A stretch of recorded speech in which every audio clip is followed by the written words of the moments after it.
Olá, pessoal! Estamos aqui no primeiro podcast para a gente falar sobre dois temas extremamente importantes: Síndrome da Boazinha, a vulnerabilidade, como elas podem atrair um relacionamento abusivo.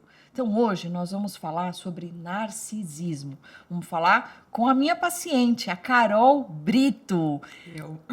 Obrigada, minha Obrigada a você, querida. Lu. Um Deixa eu prazer contar estar um pouquinho aqui. para vocês da Carol Brito. A Carol Brito é minha paciente, então assim, eu tenho total autorização para falar sobre isso. Ela é uma mamãe atípica, ela tem uma criança autista, e ela é uma portadora da síndrome da boazinha. E o quanto ela descobriu isso no processo de avaliação, o quanto ela está se transformando no processo psicoterápico e o quanto, ao longo da vida, ela atraiu alguns relacionamentos narcisistas. Então, por isso que a Carol foi a escolhida para hoje. Lu, Obrigada. muito obrigada pelo convite. É uma honra estar aqui falando disso com você. Eu te descobri por causa desse assunto e estar aqui hoje podendo fazer isso para outras pessoas que se identifiquem é uma honra. Muito obrigada. Obrigada a você. Olha esses olhinhos. Quando eu falo que a gente tem uma importância muito grande, que a gente carrega uma responsabilidade muito grande enquanto canal de informação, Sem né, dúvida. Carol? O quanto você, através de um canal de informação, foi uma live que você assistiu? Foi logo, acho que no meio da pandemia, eu escutei uma live sua sobre síndrome da boazinha. E parece que, assim, você deu alguns sintomas e eu identifiquei apenas todos em mim. Falei, eu preciso conversar com essa moça loira, preciso conversar com ela, porque eu tenho isso. Eu preciso me tratar, porque eu tenho exatamente esse troço todo que ela tá falando. E foi aí que eu te procurei. Pessoal, o bate-papo hoje vai ser bem bacana. Fica aí, vem conosco. Síndrome da boazinha e narcisismo. Carol, síndrome da boazinha. Quando você ouviu eu falando isso na live, né? O medo de desagradar, não é bem um medo de perder o outro, né, Carol? Que é mais característico da border. Na síndrome da boazinha, é um medo de desagradar. Exato, uma necessidade de agradar a todo mundo, se desagradando. Hoje em dia eu tenho essa visão, mas antes eu pensava, nossa, eu tenho que ser bonitinha, certinha, tem que ser a melhor companhia, tem que não ter questões para criticar os outros, sempre muito fofa, muito bonitinha, certinha. O medo de dizer não também, né, Carol? Demais. O medo de provocar dizer não um conflito. É como se você quisesse sempre estar concordando, sempre fazendo o que o outro espera de você. É isso, Carol? Exatamente isso, Lu. Sempre sendo a melhor companhia, nunca desagradando o que o outro espera de você. Então, todo mundo quer ir para um lugar, vamos sempre, não importa se eu quero muito, não. Se todo mundo quer, eu vou ser a boazinha de não ter a minha opinião. E isso é uma coisa muito intrínseca. Não era treinado por ninguém, era meu. Eu quero ser a melhor pessoa para todo mundo. Nossa, que importante isso que você falou, Carol. Então, você acha que é uma questão mesmo de funcionamento, de base genética, Sim. de como você se construiu, de como você se constituiu enquanto pessoa? Sem dúvida, sem dúvida. Eu tenho uma mãe com um gênio, a gente chama de gênio bem forte, bem autoritária, e eu me acostumei a obedecer, a sempre ceder. E isso foi me ensinando isso nos outros relacionamentos da minha vida. Então, eu fui treinada pela minha mãe a sempre obedecer e eu coloquei isso para o restante de todos os relacionamentos que eu já tive. Gente, olha que ponto de partida importantíssimo, né? A gente conceituou o que é a síndrome da boazinha e a gente ainda aprofundou um pouquinho mais e mostrou como é que ela surge. Então, ela é um traço seu, ela tá na sua constituição, mas ela é reforçada pelo ambiente. Então, de alguma forma, o ambiente te ensinou a ceder, o ambiente te Exato. ensinou a ser boazinha. Né? E aí o quanto isso te torna vulnerável, é como se abrisse portinhas assim, para que você também tenha outros relacionamentos abusivos, outros Completo. relacionamentos tóxicos. A minha vida, eu acho que até o meu último relacionamento, que foi um relacionamento de 14 anos, tóxico, e quando você está no meio do relacionamento tóxico, você não percebe. E você sempre se comportou daquela forma. Então, para você é mais do mesmo. E ainda um relacionamento que você não quer terminar, você tem filho, você tem... Ah, não, essa é a minha função. Eu tenho que sempre dizer sim, não, tá tudo bem, isso vai passar. E não, quando você sai desse relacionamento, você percebe o quão doente era aquele relacionamento. O quão mal fez. E estando dentro, não era possível, eu não conseguia ver dessa forma. Eu não imaginava que eu estivesse vivendo um relacionamento abusivo. Mas estava. Carol, quando a gente coloca ali nos sinais da síndrome da boazinha, que a gente fala que são meninas com dificuldade em desagradar, dificuldade em se defender, dificuldade em dizer não, dificuldade no enfrentamento de um conflito, a gente coloca uma outra característica, a ingenuidade. Você se identifica com ela? Muito, muito. Eu sempre fui muito ingênua. Eu sempre acreditei em tudo. Eu sempre fui aberta a todo mundo é do bem, todo mundo quer o meu bem, ninguém quer o meu mal. Eu não via como sair disso. Eu sempre fui assim desde pequena e essa característica, você tem me ajudado muito a superar isso. Mas é uma coisa que me acompanhou quase a minha vida toda até hoje. Então, eu sempre fui muito ingênua. E hoje eu me vejo ainda ingênua, mas me vejo aprendendo a sair um pouco dessa ingenuidade, aos poucos. Aos poucos. É. Carol, eu vejo você, como eu vi em muitos momentos nas sessões, né? Isso me impacta também, isso me emociona também. Eu vejo você dar um nó na garganta, o olhinho ficar vermelho. Que preço alto, né? Que uma boazinha paga, Carol? Muito, muito. Eu devia ter te conhecido 30 anos antes. Com certeza, minha vida seria diferente. Mas é tempo, né, de correr atrás, sempre. E quanto que essa boazinha ela pode ser falsamente diagnosticada? Muito. Então, se ela leva uma queixa, talvez ela esteja num estado depressivo, talvez ela esteja numa ansiedade, né? Ela recebe ali falsos diagnósticos, mas que nunca mergulham nesse funcionamento dela. Porque se o seu processo psicoterápico, se ele não fosse alicerçado em cima da sua síndrome da boazinha, talvez a gente não estivesse acessando essas histórias, essas memórias, essas feridas emocionais. E se você não acessa essas feridas, como é que você vai cicatrizá-las? Exatamente.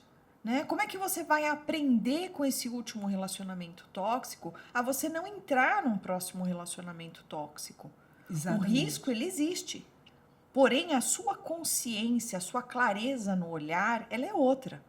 Então, hoje, você pode estar vivendo aí um próximo relacionamento que a gente não tem certificado de garantia. Será que ele é tóxico? Será que ele não é? Só que a clareza dos seus olhos vai determinar a mudança. Sim, sim, sem dúvida. E isso é uma qualidade de vida, principalmente. Não sofrer mais. Quando algo não está fazendo bem, resolver. E não ter medo de desagradar. Eu estava me desagradando com receio de desagradar os outros. E hoje eu tenho essa clareza. Não tinha. A síndrome da boazinha, lembra que eu falei sobre a vulnerabilidade, né? Ela tem um déficit na teoria da mente. O que é a teoria da mente? É a capacidade que a gente tem de entender a intenção do outro, o pensamento do outro. Quando a gente fala nessa vulnerabilidade, eu percebo que são mulheres que estão mais propensas a atrair pessoas um pouco mais manipuladoras, né? Eu queria lembrar que a síndrome da boazinha, ela não é exclusiva das mulheres. Nós temos também a síndrome do bom moço, a síndrome do bonzinho. Esse funcionamento, ele também pode estar presente nas pessoas do sexo masculino, que também se tornam mais vulneráveis a atrair mulheres mais manipuladoras. Então, são pessoas que têm uma baixa teoria da mente, elas atraem pessoas que têm teoria da mente excessiva. Então, são pessoas que já passam a linha ali da psicopatologia um pezinho para o outro lado. Onde cabem, né? Onde elas estão? Narcisista, a borderline, personalidade histriônica, né? Podendo chegar até mesmo num relacionamento com um psicopata, com um sociopata. Né? Mas o que é mais comum da gente ver, pelo menos na minha prática clínica, ao longo desses anos, é a síndrome da boazinha associada com um narcisista. Né? O narcisista, ele tem no início um bombardeio de amor. Essa é a primeira fase do relacionamento com um narcisista. E a boazinha, ela tende a acreditar neste bombardeio de amor. E aí eles criam um laço, né? E ela fica refém disso. E ele se alimenta também dessa boazinha que agora está refém dele. Porque o narcisista, ele não está em busca de sentimentos. Ele está em busca de alguém para servi-lo. Ele está em busca de uma posse, de alguém que possa oferecer algo para suprir as necessidades dele, né? Então você vê por que essa combinação bombástica, por que ela dá matching? Porque a boazinha, ela tem tanto desejo de agradar que dificilmente ela vai falar não para ele. Exato. Então ele consegue manipular, ele consegue mexer ali as cordinhas dessa marionete da maneira como ele quer, né? E como é que ele causa a dependência na boazinha? Ele causa a dependência na boazinha através do reforço intermitente. É o morde, assopra, morde, assopra. Ela nunca sabe quando isso vai vir. Então, o que ela faz? Ela tenta manter uma estabilidade, ela tenta dar tudo o que ele quer, ela tenta deixar tudo em ordem, justamente para não vir a fase do morde, porque ela é muito feliz no assopra. Mas vai vir, independente de tudo que ela dá, em algum momento ele vai assoprar, ele vai morder, né? Então ela está sempre nessa busca. Por isso que também é comum a boazinha se sentir muito exausta, se sentir num caos quando ela está na relação com um narcisista. É mais ou menos isso, Carol? É completamente isso, Lu. É completamente isso. Essa sua descrição, eu enxergo o meu último relacionamento completo nisso. O morde a sopra constante, aquele pisar em ovos para agradar tudo que se pode. Nossa, eu vou fazer isso, vou fazer aquilo, para não desagradá-lo nem minimamente. E uma exaustão vindo disso também. Tanto que no final do relacionamento, eu não chorei. Eu chorei tudo que eu tinha para chorar durante o relacionamento. Acabar o relacionamento foi muito mais um alívio do que um sofrimento. O sofrimento ocorreu durante o relacionamento, não depois. Foi tudo tão dolorido, né? O Carpinejar adora os vídeos dele, Fabrício, querido, um beijo para você. Ele fala muito sobre isso, né? Que quando uma mulher diz que ela vai embora, às vezes ela já nem tem mais lágrimas para chorar. É exatamente isso. É exatamente isso. Eu não tinha mais lágrimas para chorar. Já tinha usado todas que eu tinha. Então foi um alívio, foi tirar um peso das costas. Mas muitas vezes, né, Carol, o quanto uma passagem assim ruim, um desafio na nossa vida, ele nos leva a uma fase seguinte da nossa maturação, da nossa evolução, né? Evolução psíquica, evolução emocional, evolução espiritual, por que não? Né? Hoje em dia a ciência reconhece a espiritualidade como uma das nossas camadas. É muito importante que a gente passe por isso, né? É muito importante que a boazinha, em algum momento da vida dela, ela passe por esse acorda, né? Acorda, sai de dentro do castelo da Cinderela, porque não é todo mundo tão bacana assim com você. Não mesmo. Você está partindo da sua ótica, né? Carol, vamos falar um pouquinho sobre superação. Acho que é muito importante a gente sempre deixar isso nos nossos vídeos. Como é que você vê o processo de terapia? Como é que você está superando isso? Como é que os outros te veem quando começam a perder a boazinha, né? O quanto eles fazem gatilho para essa boazinha voltar? Fala Exatamente. um pouquinho sobre isso. Assim, o processo de terapia nem sempre é doce, né, Lu? Porque eu acho que feridas, cicatrizes sempre existem. Então, quando você mexe, nem sempre é doce. Tem sessões maravilhosas nossas e tem sessões mais pesadas de lidar. E aprender a deixar de lado a síndrome da boazinha, nem todo mundo acha bom sempre, porque você vai saindo do controle das pessoas. Mas eu me sinto mais forte, eu me sinto mais feliz, mais realizada comigo. Eu tenho voz, eu me porto como eu quero, não mais presa ao tipo que alguém quer que eu seja. Não, sou eu. Sou eu. E isso tem sido um processo lindo. Eu me sinto mais forte, eu me sinto dona de mim. Coisa que eu não me sentia antes.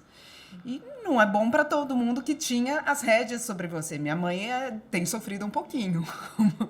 Mas vale a pena. É bom, ela diz para mim. Mãe da Carol, eu te amo. Eu só tô fazendo bem pra Carol. Sempre, sempre. Ela diz para mim, eu quero que você não seja boazinha com os outros, mas comigo você pode relaxar, tá bom? Não é igual, não é? O relacionamento vai mudando, porque você percebe como agir novamente, de uma maneira diferente que me deixa mais segura, mais feliz, mais dona de mim. E isso é bom. No fundo, ela sabe que é bom, mas não é a coisa mais confortável. Carol, conta um pouquinho pra gente, qual foi o gatilho? Existiu um gatilho na sua vida para que você tivesse acordado dentro dessa relação abusiva? Sim, eu vivia um relacionamento de morde-a-sopra desde sempre. E aquilo, de alguma maneira, eu pensava que a minha vida é isso. Cada um tem a sua missão, eu vou ter que viver esse relacionamento dessa forma. Mas chegou um momento que eu descobri traições. Foi a partir da traição que eu despertei, que não era mais aquilo, aquele homem não era para mim mais, eu não queria mais isso. Todo o sofrimento que eu passei até então era grande, mas aquilo era intransponível, não havia como continuar. Eu tive um estalo, vou ter que me separar. Amanhã eu quero ele fora da minha casa. E foi a traição, que eu falei, isso nunca fez parte das coisas que eu aceitaria na vida. Então, de repente, foi algo que me moveu. Falar, isso você não vai aceitar, isso não. Porque você já tinha sido lesada de diversas formas, né, Carol? Então, já tinha sido lesada financeiramente, já tinha sido lesada com uma sobrecarga de uma maternidade atípica. Sim, que você viveu sozinha. Solo. Eu nunca tive nenhum tipo de companheirismo nessa parceria na criação do meu filho. Então, já era extremamente cansativo, sozinha, o morde-a-sopra do relacionamento em si. Agora, mais a traição, não, eu não vou carregar isso. Parou, daqui não vai passar. Então, para mim, o gatilho foi esse, foi a traição. Não, você não precisa disso.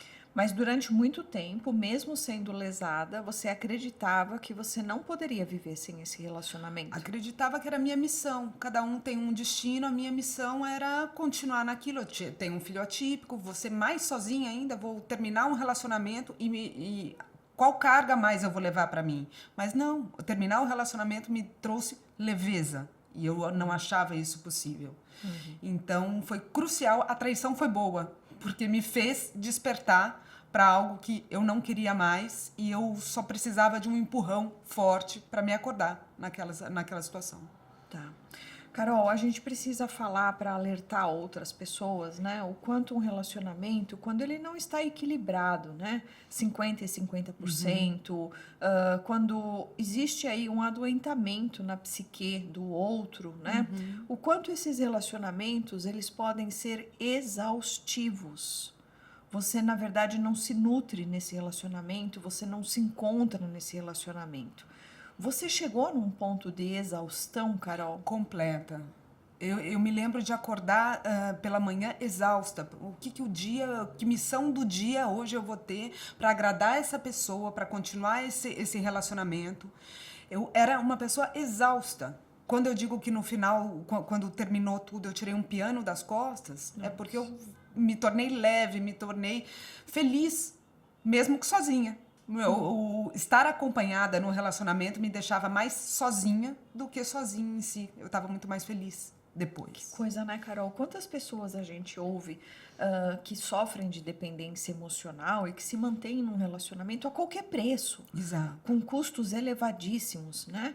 E o quanto você se deu conta que, na verdade, você estava sozinha no relacionamento. Que quando você se separou, você ficou muito menos sozinha. Exato. Porque aí você começou um processo de resgate da sua autoestima. Resgatar amigas, se relacionar mais com a sua família, cuidar um pouco de você. Não que seja um botão, né, Carol? Você se separe e no outro dia você está cuidando de você. Você passa um processo de luto, sim, você mergulha no fundo do poço. A verdade é essa. Quando a gente fala, né, em relacionamento abusivo, quando a gente fala em narcisismo, claro, eu não estou aqui para fazer diagnóstico. Esse bate-papo, ele não tem essa função, né? A gente jamais pode apontar ali, fazer o diagnóstico para uma pessoa que eu nem conheço e nem me pediu para fazer nada.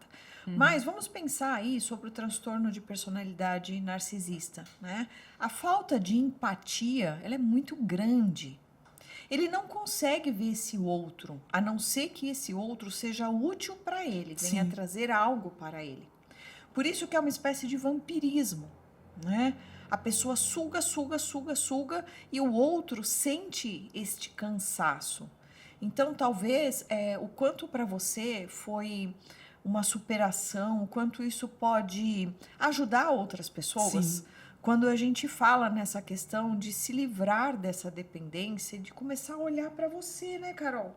Quem sou eu? O que que eu gosto? O que que eu posso fazer? Sem você ter esse drenador de energia, que você investe tanta energia ali e não sobra para você, exato. É né? exatamente assim. Eu me sentia muito cansada e por mais que eu fizesse, nunca estava bom para ele. É algo assim inalcançável. A felicidade do outro, porque tá sempre ruim, tá sempre cheio de críticas, por melhor que eu fizesse. E depois eu descobri que eu não preciso fazer tão bem assim. As pessoas saudáveis enxergam de outra forma. Ai, que bom que você fez isso, obrigada. E lá eu nunca consegui agradar. Sempre era O Carol, criticada. mesmo nas brincadeiras, né? Tem aquela questão de te colocar para baixo, de Muito, te humilhar. muito. Como se fosse assim uma atitude de você não sabe nada, ai, quanta bobagem, você não é inteligente, você não tem cultura, você não exatamente com essas palavras, mas comentários sarcásticos, irônicos nessa direção. Eu me sentia, nossa, será que eu não entendo das coisas? E não, era ele que me colocava para baixo. E até amigas depois me falaram, nossa, eu não sei como você aguentava aquilo, porque você aceitava a forma irônica e sarcástica dele te tratar. Falou várias vezes, cala a boca, na frente de todo mundo. Eu me sentia tão mal com aquela situação. Mas não, era a minha missão, aquilo ia passar, tudo ia dar certo no final, porque tínhamos uma família e tudo ia passar. Não, ele nunca vai passar. Quem vai sair dessa sou eu. Quando você olha para a sua criança, Carol, no processo psicoterápico a gente visitou a sua criança várias vezes e a gente vê ali classicamente uma boazinha, né? Aquela menina certinha, queridinha da professora, que só fazia o correto, não mentia para ninguém, não fazia nada de errado, super obediente a esses pais, a escola nunca teve uma queixa, né? Uma menina que foi criada realmente para ter um casamento perfeito, Isso. para ter Isso. uma vida perfeita. Você acha que isso, Carol, também fez com que você velasse essa falência do casamento por Muito, muitos anos? muito, Lu. Eu vou esconder que meu casamento tá falido. Só eu vou saber disso. Ninguém, eu não quero preocupar ninguém com isso, eu não quero demonstrar infelicidade. Absolutamente. Eu vou ficar aqui porque isso vai passar. Isso vai passar, tenho certeza. Eu sou forte. Eu sou uma boa pessoa. Vou transformar os problemas em coisas boas. É uma questão de tempo. Não vou abandonar esse projeto. E acho que até por isso foi custoso e difícil sair disso, né? Porque eu não queria abandonar o projeto que eu perfeitamente tinha feito uma menininha feliz. Você ia desagradar os outros. Exato. Quer dizer, pegou bem na sua ferida. Foi. Né? Na ferida maior. Como é que eu vou desagradar meu pai e minha mãe? Como é que eu vou desagradar a sociedade? Terminar tudo isso daqui? E tem mais, né, Carol? O abusador, ele é sempre um príncipe na rua. Sim, sim. Né? As pessoas, os Exato. amigos, eles não conseguem entender. Como assim você vai terminar o casamento? Ele é maravilhoso, ele é engraçado, ele é expansivo, ele é simpático, né? Ele deve ser um companheiro maravilhoso. Mas da porta para dentro, né, é diferente.